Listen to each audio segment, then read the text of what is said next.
한국과 인도네시아가 지난 24일 제9차 한인도네시아 방산협력위원회 회의를 화상회의로 열고 현안에 대해 논의했다고 25일 밝혔다.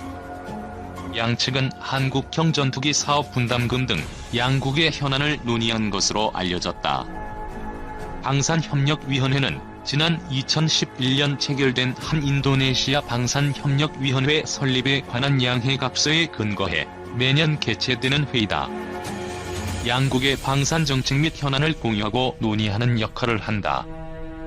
방사청은 이번 위원회는 성일방위사업청 국제협력관과 다둥 핸드라유다 인도네시아 국방부 예비전력청국장을 공동위원장으로 하고 방산기술 보호 협력 강화, 운용 중인 무기체계 현황 공유 등을 주제로 양국 간 방산협력 방안을 논의했다고 설명했다. 특히 이날 위원회에는 양국 기업 8개 업체가 참여해 방산 제품을 소개하고 현재 진행 중인 협력사업 현황을 공유하는 등 양국의 실질적인 협력 분야를 확인하고 점검할 수 있는 계기가 됐다고 방사청은 덧붙였다. 이에 따라 양측은 문제가 되고 있는 인도네시아 측의 KFX 분담금 등에 대해 집중 논의했을 것으로 보인다. 방사청에 따르면 KFX 공동개발국인 인도네시아가 미납한 분담금은 5,003억 원에 달한다. 총 8조 8,304억 원을 들여 국산 전투기를 개발하는 이 사업에서 인도네시아는 20%인 1조 7,338억 원을 부담하기로 돼 있다. 나머지 60%는 우리 정부, 20%는 민간의 한국 항공우주산업이 부담한다.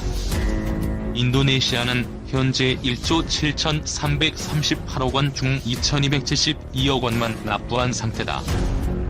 미납금은 현 시점 기준 5,003억 원인데 분담금 미납분은 특정 시점을 기준으로 산출된다는 점에서 향후 미납분이 더 늘어날 것으로 보인다.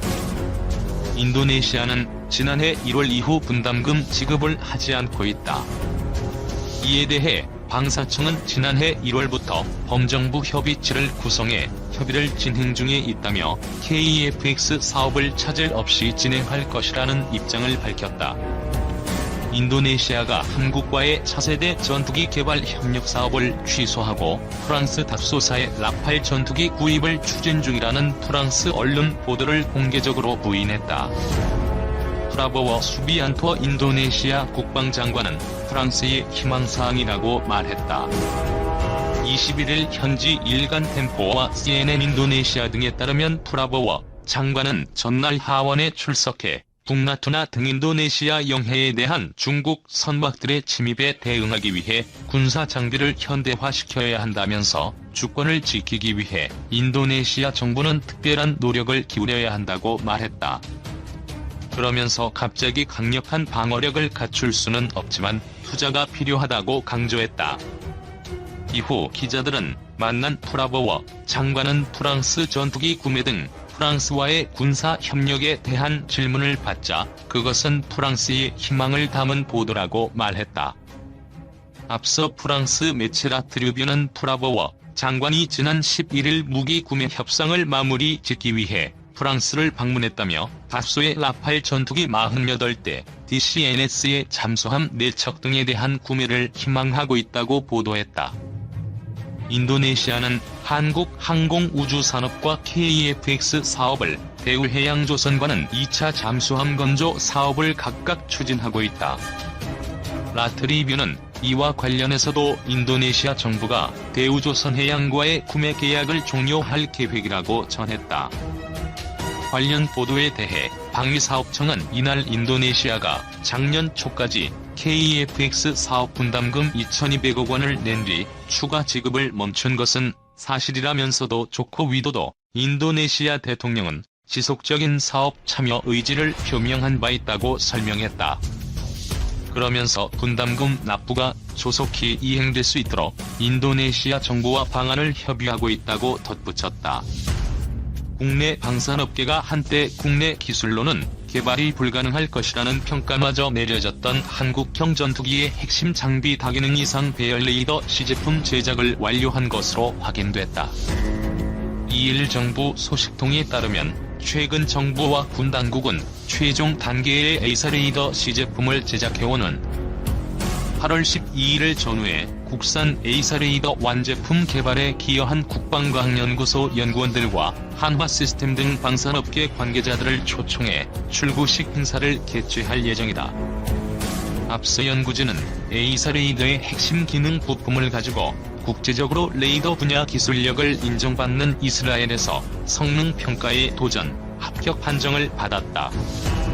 이스라엘 레이더 업계는 한국이 자체 기술로 최초 개발한 레이더 기능 부품 성능에 대해 기대 이상이라며 호평한 것으로 알려졌다. 정부 관계자는 다음 달 예정된 출고식은 불가능으로 여겨졌던 에이사레이더 개발을 우리 손으로 결국 해냈다는 점에서 의미가 각별하다며 코로나19와 글로벌 경기 침체 등으로 어려움에 빠진 국민께 좋은 메시지가 됐으면 한다고 말했다. 에이사레이더는 천여 개의 표적을 추적, 탐지하는 전투기의 눈으로 장거리 정밀 타격 능력이 승패를 좌우하는 현대 공중전 개념에서 핵심적인 역할을 한다. KF-X 사업을 추진해왔던 군 당국과 방산업계는 애초 세계 유수의 전투기 개발, 제조업체들이 극비에 붙이고 있는 에이사레이더 개발 기술을 해외 유력업체의 기술 이전을 통해 완성한다는 계획이었다.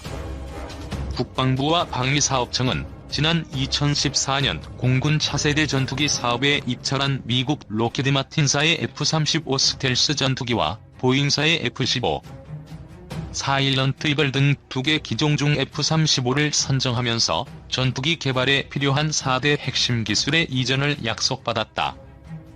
그러나 돌연 미 의회에서 해당 기술의 이전을 금지해 난관에 봉착한 국내 방산업계는 국방과학연구소를 중심으로 4대 핵심 기술을 직접 개발하기로 결정, 가용한 모든 자원을 이 분야에 집중 투입해왔다. KF-X 전투기 C제품 개발을 위해서는 기본 설계와 상세 설계 단계를 통과해야 한다. CDR 통과란 KF-X 제작에 필요한 모든 이론 및 기술적 능력을 갖춰 실물을 제작할 수 있다는 의미다. 방사청은 지난해 9월 26일 CDR 통과를 선언했지만 최종 단계의 에이사레이더 C제품이 제작 완료될 때까지 연구, 개발진은 긴장의 끈을 늦추지 못한 것으로 알려졌다. 군 당국은 향후 에이사레이더를 KF-X 기체와 통합시킨 KF-X C제품을 제작할 계획이다. 국내 독자 기술로 개발된 한국형 전투기 사업의 핵심 장비인 AESA 레이더의 첫 C제품이 7일 출고됐다. 방위사업청은 7일 오전 한화시스템 영인종합연구소에서 한국형 전투기에 탑재할 핵심 장비인 AESA 레이더 C제품 출고식을 열었다. AESA 레이더는 2016년부터 ADD 주관으로 개발 중인 전투기용 레이더로 KF-X에 탑재되는 핵심 장비다. 안테나 장치, 송수신 처리 장치, 전원 공급 장치로 구성된다. 약 1000여 개의 송수신 모듈을 독립적으로 작동시켜 목표물을 실시간으로 탐지 및 추적할 수 있어 전투기의 눈이라 불린다.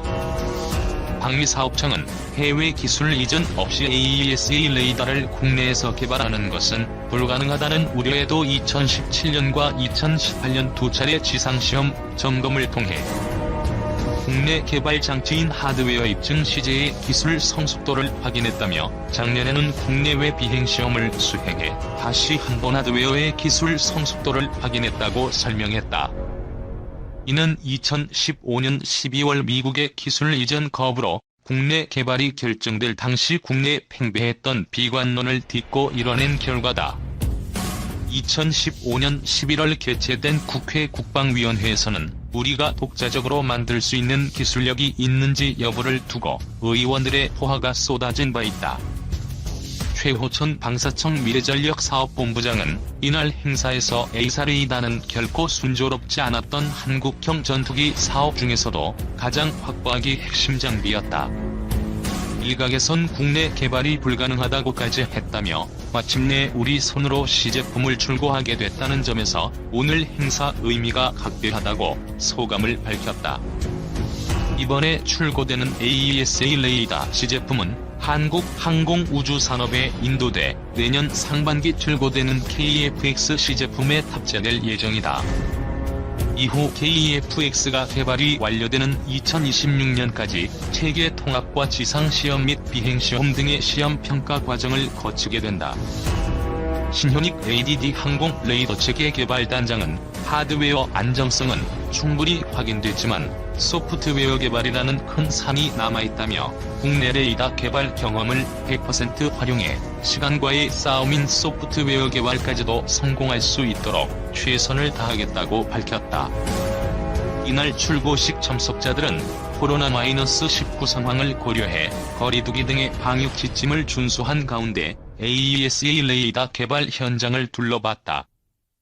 정광선 방위사업청 한국형 전투기 사업단장은 앞으로 남은 과제인 체계 통합 과정에 대해 장비와 항공기를 모두 우리가 만들었는데 이론적으로 본다면 체계 통합을 못할 리가 없다며 쉽지 않겠지만 못할 것도 아니다.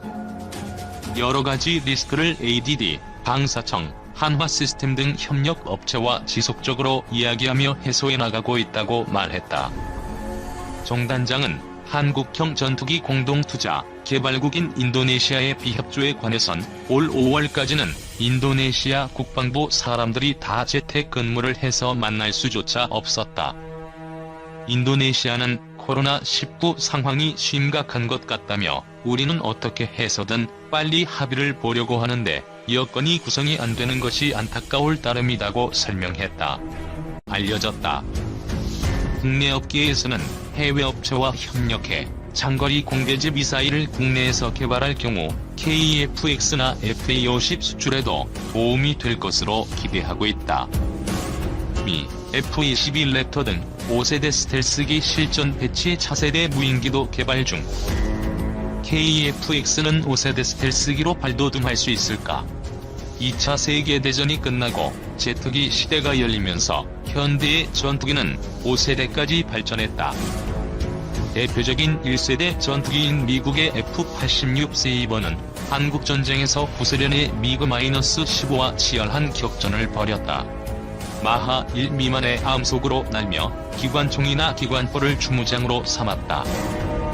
프로펠러 전투기보다 월등히 빨라졌지만 가시거리 내에서 적기의 꼬리를 잡아 격추하는 방식 자체는 달라지지 않았다. 2세대는 초음속 비행이 가능해졌으며 레이더와 미사일을 장착했다. 3세대는 발달된 레이더와 미사일을 사용해 가시거리 밖에서 적기를 공격할 수 있는 능력을 갖췄다. 미국의 F-105 썬더치프, F-4 팬텀 등의 2에서 3세대 전투기는 월남전에서 실전을 치렀다. 현재 많은 국가에서 주력으로 삼고 있는 전투기는 4세대로 1970년대 처음 등장했다. 공대공 전투와 대지 공격을 겸할 수 있는 다목적 전투 폭격기 역할을 할 수 있고 레이더와 항법 장비도 비약적인 성능 향상이 있었다. 컴퓨터를 활용한 비행제어 기능과 특정 방향으로 전파를 집중해 더 멀리서 더 정확한 정보를 얻을 수 있는 위상 배열 레이더 등을 갖춘 최신 버전은 4.5세대로 불리기도 한다. 한국 공군에서 운영하는 F-15 이글, F-16 파이팅 펠컨 등은 최신 기술을 많이 적용해 대부분 4.5세대로 분류한다. 5세대 전투기는 레이더에 잘 잡히지 않는 스텔스 기능을 기본으로 초음속 순항, 발전된 센서와 고급 항공 전자장비 등을 갖췄다. 미국의 F-21 랩터와 F-35 라이트닝이가 실전 배치됐다. 중국은 2018년부터 JE-20을 양산하고 있고 러시아는 지난해 수호이-57 양산을 시작했다고 발표했으나 아직 대량 배치되지는 않은 상황이다. 미국과 러시아를 중심으로 레이저 무기를 탑재한 차세대 무인기를 개발하고 있다. 2030년대 이후 등장하면 6세대 전투기로 불릴 전망이다. 전투기는 한 세대 이상 차이가 날 경우 정상적인 대응이 어렵다. 1982년 레바논 백하계곡 상공에서 벌어진 사흘 간의 공중전에서 F-15와 F-16을 앞세운 이스라엘 공군은 미그-21 중심의 시리아 공군기 86대를 격추했다. 이스라엘의 피해는 대공사격에 걸린 정찰용 F-4 한 대뿐이었다. 스텔스기와 비스텔스기는 성능 격차가 더 크다. F-22의 경우 레이더 반사 면적이 10원짜리 동전, F-35는 탁구공 수준으로 알려져 있다. AESA 레이더를 생산하는 한화 시스템 관계자는 일반적으로 100km 거리에서 적기를 탐색할 수 있는 레이더의 경우 F-35는 30km, F-22는 10km 이내에 들어서야 겨우 탐지할 수 있다는 의미라며, 스텔스기는 멀리서 적기를 먼저 발견해 유리한 위치로 이동한 다음 선제 공격할 수 있다고 설명했다. 한국 공군은 2018년부터 총 80대의 F-35를 도입해 주변국의 스텔스기에 대응할 방침이다. 스텔스기를 만들기 위해서는 레이더 전파를 엉뚱한 방향으로 반사하는 기체 형상, 레이더 전파를 흡수하는 도료, 미사일과 폭탄을 실을 내부 무장창 등이 필요하다. 우리나라는 아직 이 같은 기술을 확보하지 못하고 있어 KF-X는 2029년부터 양산 예정인 블록2까지 4.5세대 전투기로 자리매김할 예정이다. 하지만 2030년 이후 개발을 검토 중인 블록3은 F-35 수준의 스텔스 성능을 갖춘 5세대 전투기가 될 수 있을 것으로 기대된다. FA-50 성능 개량, 중거리 공대지 미사일 도입 본격화될까?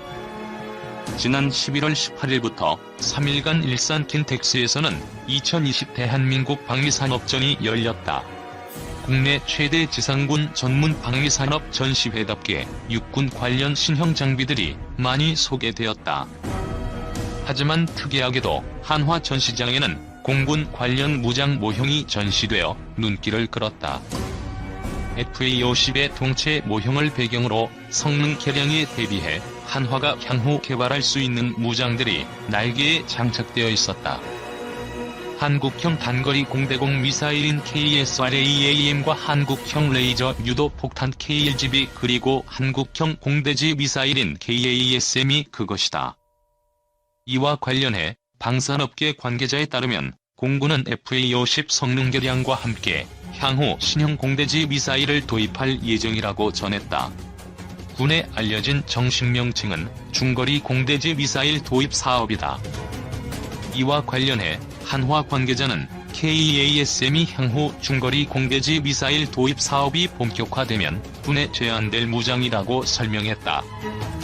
FA-50 성능 개량과 관련해 그동안 여러 기관에서 개념 연구가 이루어졌고, 가장 최근인 지난 5월 21일에는 국방과학연구소가 긴급 공고로 FA-50 성능 개량 사전 개념 연구 용역 입찰이 진행됐다.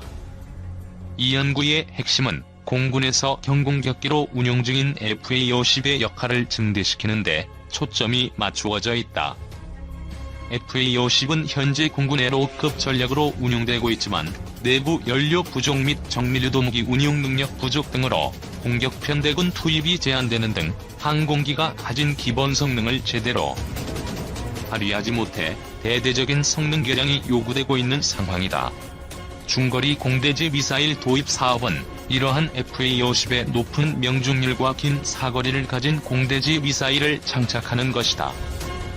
하지만 군 관계자에 따르면 현재 FA-50은 날개에 달린 무장 장착점에 2000파운드 즉 907kg 미만의 무장만 탑재할 수 있어 선택할 수 있는 공대지 미사일이 매우 제한된다. FA-50에 장착 가능한 중거리 공대지 미사일로는 터키 로켓산사가 만든 솜과 노르웨이 콩스버그사가 만든 JSM이 꼽히고 있다. 솜은 미사일 버전에 따라 차이가 있지만 무게가 650kg 미만이고 JSM은 416kg에 불과하다. 사거리는 솜이 250km, JSM은 185km 이상으로 알려지고 있다. 이번에 한화가 선보인 한국형 공대지 미사일인 KASM은 탄두 2개를 직렬로 배치한 텐덤 반도를 장착한 솜B2를 터키 로켓산사에서 기술 도입 방식으로 들여와 만들어질 예정이라고 한화 관계자는 밝혔다. 이밖에 KF-X와 FA-50 성능 개량에 제한될 한국형 단거리 공대공 미사일인 KSRAAM 역시 KF-X의 단거리 공대공 미사일로 채택된 독일 딜 디펜스사의 아이리스-T를 기술 도입 방식으로 들여와 만들 예정이라고 전했다. 중거리 공대지 미사일 도입 사업은 아직 구체적인 사업 시기라든가 방식은 밝혀지지 않았지만 이번 2020 대한민국 방위산업전을 통해 한화가 한국형 공대지 미사일인 KASM을 공개함에 따라 가속도가 붙을 것으로 예상된다.